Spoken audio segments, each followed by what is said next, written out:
Very excited to be joined by Kenyon Martin, longtime NBA player, Big Three champion, head coach now of the Trilogy in the Big Three, former NBA All-Star. Kenyon, thanks for making time, man. No problem. Thanks for having me on. So we've spent so much time talking about this Kevin Durant injury. We've seen the Instagram post. I know it's a different situation, different point in your career, but you broke your leg in college, very severe injury. From your perspective, when a guy like Kevin Durant's going through what he's going through, what's going on in your mind as a player when you get injured, and what do you want to hear or not hear from teammates, coaches, fans? First and foremost, I want to send my condolences out to KD, man. He put his career and the season on the line, man, for his team, and people questioning that, man, is unfortunate. But what's going through his mind right now, man, is ultra shock. You don't expect something like this to happen. Even though he was coming off an injury, you don't expect something worse to happen to you as you're going out there. Very unfortunate situation for him. Went out there, thought he felt good. But we all know going through warm-ups and going to practice is a lot different in game speed and game situation. So very unfortunate. No, I'm saying, but you need all the support that you could possibly get from your teammates, family members, fans, all of that, because you're in a down place right now. Everything is being questioned internally.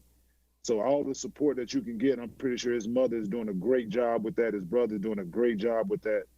All his loved ones, you know what I'm saying? So, and that includes his teammates as well. Yeah, and obviously the series goes on. The show must go on. A really interesting Game 6 tonight. It's at Oracle Arena. It's the last time we'll ever see an NBA game for the Warriors at that spot with those particular fans, and yet there's no Kevin Durant. What do you expect from the game tonight? Golden State realize their backs are against the wall. It's a win or go home. So I expect them to come out and play like the champions that they are. Even though Kevin Durant is not there, I think him playing last game gave them a little confidence moving forward. So we'll see. It's going to be a tall task. We know Toronto is up for the challenge. They won both games in Oakland, games 3 and 4 in Oakland. So their confidence is high that they can win on the road. But it's going to be a tall task, as they've found out in Game 5. There's nothing harder than the closeout game. So this game is going to be even tougher.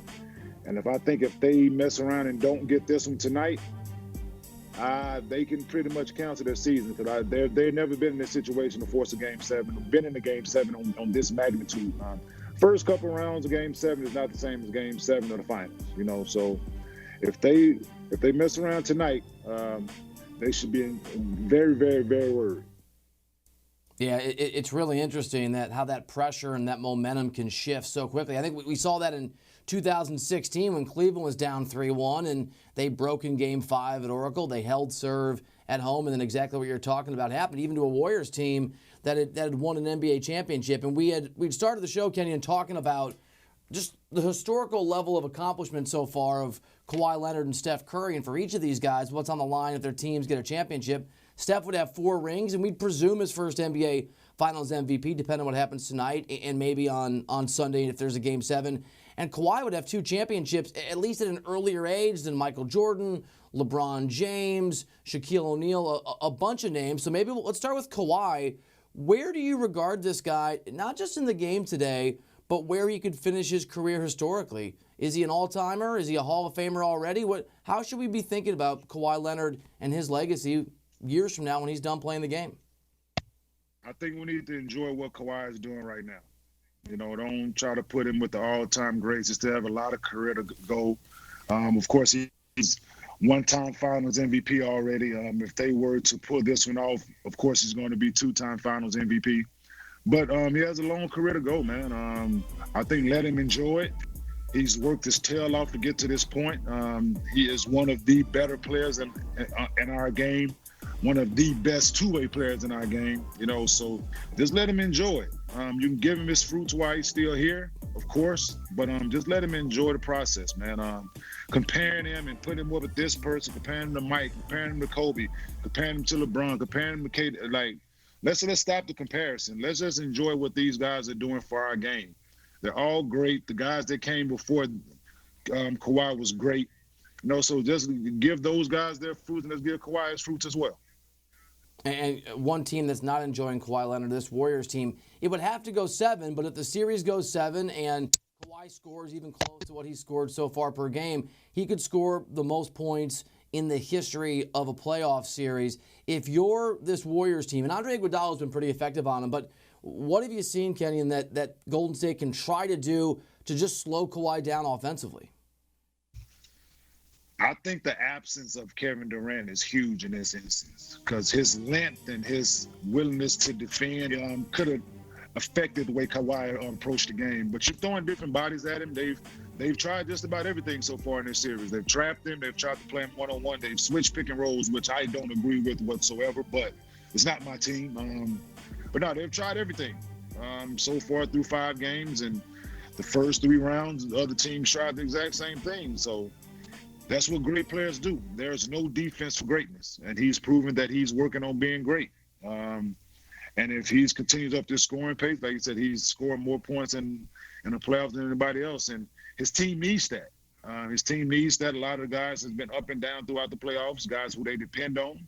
So he's had to carry their load, which I'm pretty sure he embraces. And the proof is in the pudding of the work that he's put in up to this point.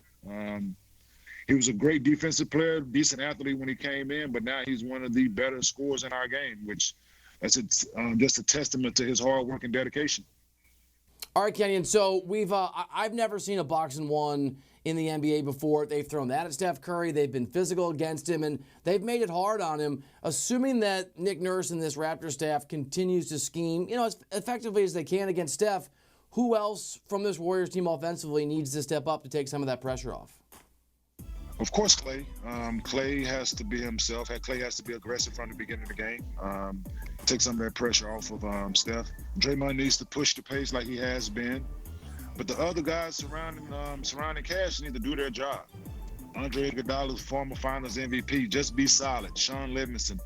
I think Cook needs to shoot the ball with confidence. Jordan Bell come in and not miss defensive assignments. Things like that get you beat.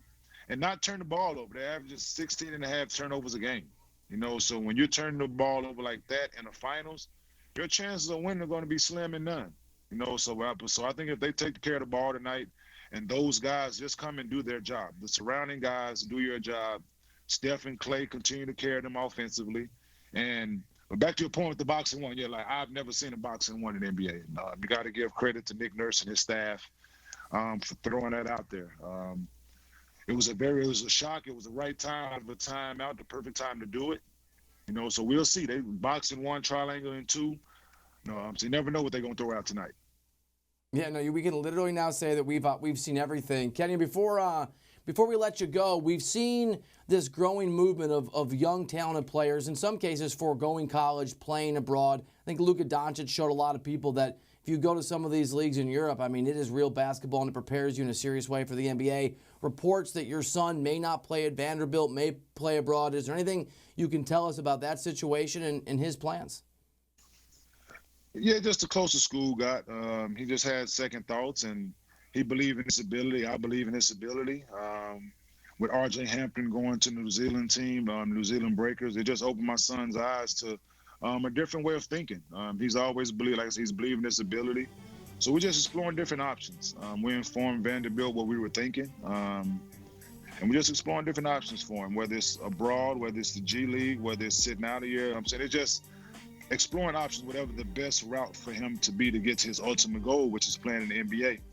That's his dream. So it's my job as a father to try to put him in the best situations possible and be supportive, but be honest with him at the same time.